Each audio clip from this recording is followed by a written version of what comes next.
guys, my vlog. So, nagpakaon na po sa ko ang baka. Ano siya guys, Nagpakaon ako ang baka dali ubos sa mua guys. Kaya naamay dagang saging hindi pang tanom sa kuha ni siyang kitpan. Kuha bantayan guys. Para kuan. Para mabusog siya. Pero ako siyang ilikot kay kanon nga ning mga saging.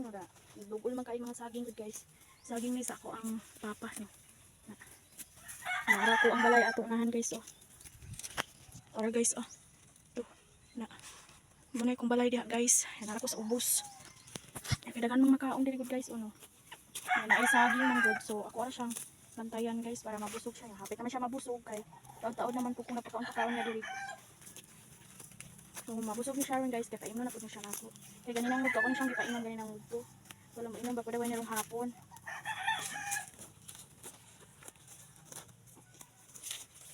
So ani siyang pakaon-pakaunon guys kay para mabusog siya kay kinahanglan na to kagdo ni atong hayupan.